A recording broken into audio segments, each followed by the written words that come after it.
Anne didn't want to climb all the way down the well, even a little way, but Dick pulled her to her feet and hurried her off to the middle of the old courtyard. The men were hunting around the other side of the castle. There was just time to climb in. Dick slipped aside the old wooden cover of the well and helped Anne climb down the ladder. She was very scared. Then the boy climbed down himself and slipped the little wooden cover back over his head as best he could. The old stone slab that Tim had sat on when he fell was still there. Dick climbed down onto it and tested it. It was immovable. "It's safe for you to sit on, Anne, if you don't want to keep clinging to the ladder," he whispered.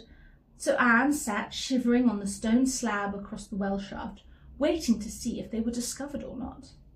They kept hearing the voices of the men, now near at hand, now far off. Then the men began to shout for them. "Dick, Anne, the others want you. Where are you? We've got exciting news for you."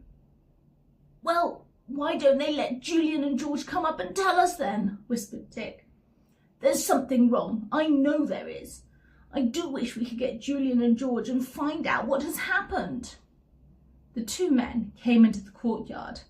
They were angry. "Where those kids got to?" said Jake. "Their boat is still in the cove, so they haven't got away. They must be hiding somewhere. Can't wait all day for 'em." "Well, let's take some food and drink down to the two we've locked up," said the other man.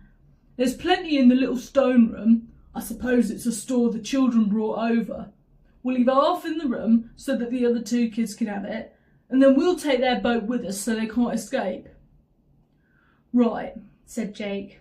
"The thing to do is to get the gold away as quickly as possible and make sure the children are prisoners here until we've made a safe getaway. We won't bother any more about trying to buy the island. After all, it was only the idea of getting the ingots that put us up to the idea of getting Kieran Castle and the island."